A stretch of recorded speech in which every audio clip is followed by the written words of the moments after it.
Good morning and welcome to another episode of Pep's Corner. Today we will continue reading our book, Bud Not Buddy. Our purpose and intention for reading is posted on the screen. We are still in week number 20, day number 2. We are also continuing the other parts of chapter 8. So go ahead, make sure you have your book in hand and are actively reading and following along. Also, remember to reread a second time, boys and girls. This increases your fluency and comprehension, so you are coming to shared reading fully prepared to engage in instruction. Let's begin. Chapter 8, page 74. So, Mr. Hero, we're the same age, but you have been staying in an orphanage. I've been staying in a home. My daddy says being on the road ain't fit for a dog, much less a kid. How come you don't just go back to the orphanage? She started up touching my hand too much again. Desi Malone seemed like she was all right, so I came clean with her. Don't tell no one, but lit out of a foster home, so I'm gonna be on the lam. And I don't go back to the home, even if I could. It's getting so there's too many kids in there. So that's better than being cold and hungry all the time and dodging the railroad police. What do you mean? You think they just let people jump on the trains, do you? Well, I guess I hadn't thought about it. See, I knew you were too nice to have been out on the road. You're going to have a bad surprise tomorrow morning. That won't bother me too much. She said, oh, yeah, I forgot. You're a hero to some folks. When Desi smiled, a little dimple jumped up in her brown cheek. I didn't answer. I just kept drying tin cans. We got to the last 4 or 5 tin plates, and Desi said, you ever kiss a girl at the orphanage? Are you kidding? No. Why are you afraid of girls? You must be kidding. She said, okay, and closed her eyes and smushed her lips and leaned close to me. Dangy! If I didn't kiss her, she'd think I was scared of girls. If I did kiss her, she might blab or bugs might see me, tell strangers about what happened. I looked down at the creek where Bugs and the other boys were still splashing the water. It was dark enough that I didn't think they could see us too good. I smooched my lips up and smashed my face on Desi Malone's. We stuck like that for a hot second, but it felt like a long time. When I opened my eyes and pulled back, Desi kept hers closed and smiled. She looked down and stuck her hand in mine again, and this time I let her keep it there. She looked out at the creek and the woods on the other side and said, isn't this romantic? She looked out to see what she was I looked out to see what she was talking about. The only thing I could see was the moon like a big egg yolk way up in the sky. You could hear the water and the sound of the mouth organ man playing a sad song back in Hooverville. I sneaked another peek at Desi's dimple. She said, you hear that? That's Shenandoah. He's playing. Isn't it pretty? I guess so. Do you know the words? Uh-huh. Listen, it's been 7 long years since I last have seen her. Way, hey, you rolling river. Been 7 long years since I've last seen her. Way, hey, I'm bound away. Across the wide, Miss O'Ray. I said, yup, that's a sad song. I didn't think it was pretty at all. She squeezed my hand and said, isn't it? It's about an Indian woman and a woman who can't see each other, an Indian man and a woman who can't see each other for 7 years. But all the time, they still stay in love, no matter what happens. It reminds me of my mother and father. Your dad's been gone for 7 years before? She looked out over the creek like the big eggy moon had hypnotized her. I pulled my hand from hers and said, well, that's just about it for the dishes. She smiled again. But I'll never forget this night. I didn't tell her, but I probably wouldn't forget it either.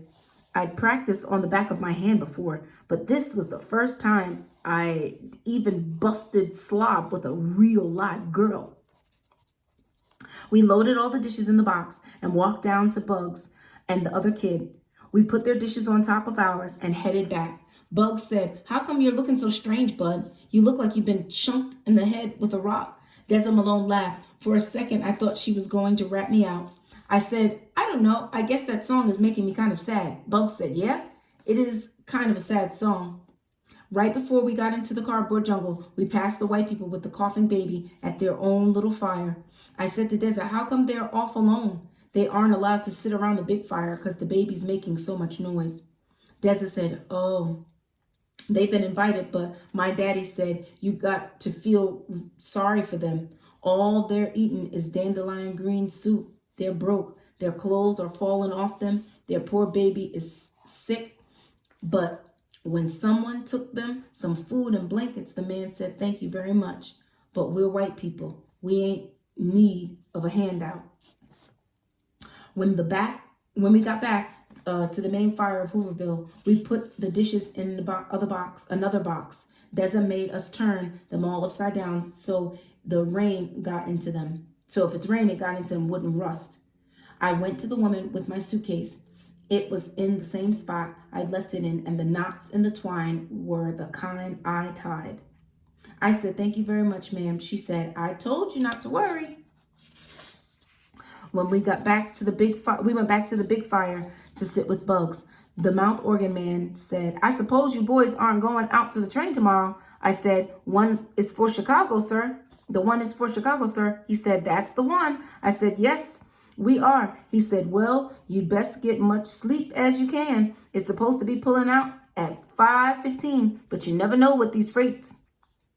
We got in one of the shacks with some other boys. Bugs was snoring in 2 seconds, but I couldn't sleep. I opened my jackknife and put it under my blanket. I was thinking, Deza's mama was right. Someone who doesn't know who their family is, like dust blowing around in a storm. They don't really belong any one place.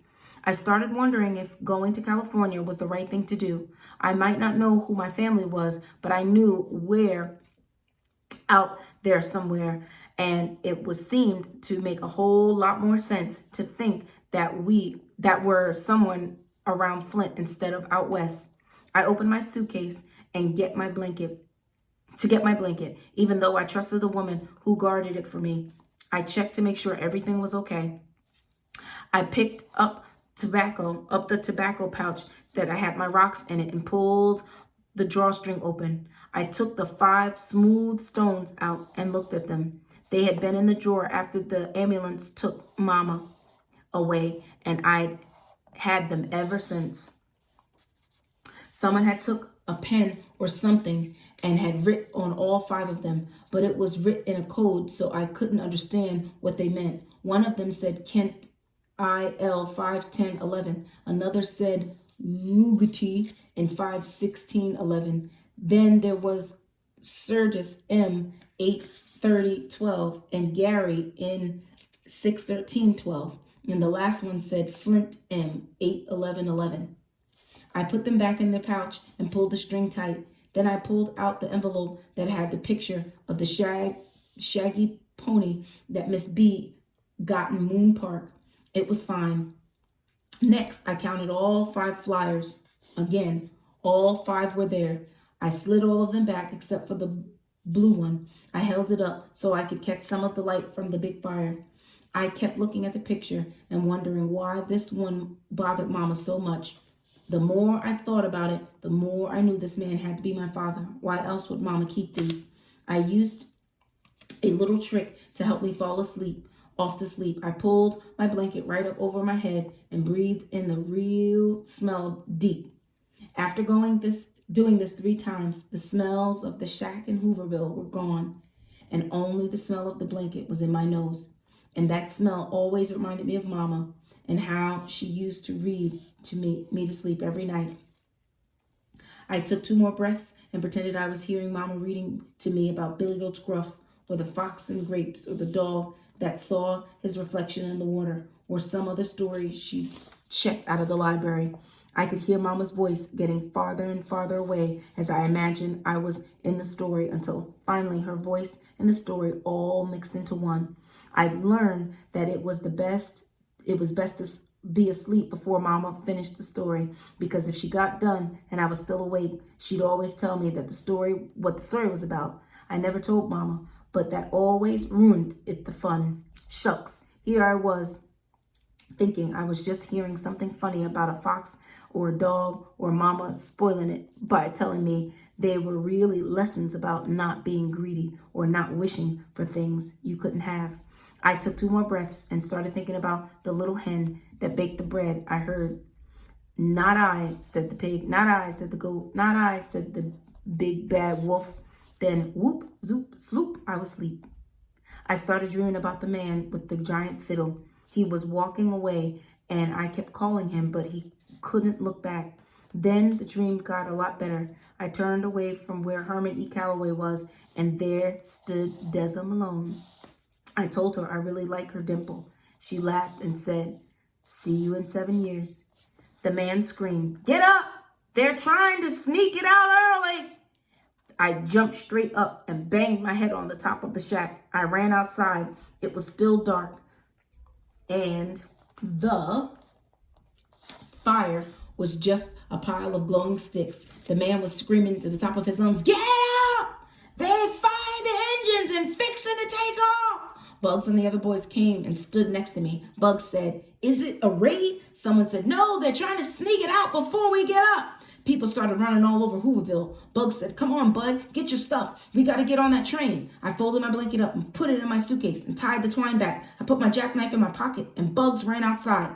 Bugs and I ran outside. I hadn't got 6 giant steps away when a boy stuck his head out the door and yelled, "Hey, Slim, is this your paper?"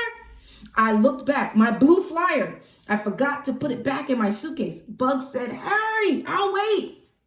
I'll catch you. Go ahead." I ran back took my flyer from the boy. "Thanks a lot." I ran back out into the crowd that was tearing through the woods. There was 1,000,000 men and boys running in the same direction. I didn't want to fold the flyer up, so I was running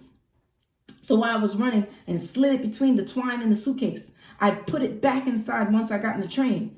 No one was talking, and you could hear where the sounds of 1,000,000 feet smacking on the trail and the sounds of 1,000,000 people trying to catch their breath.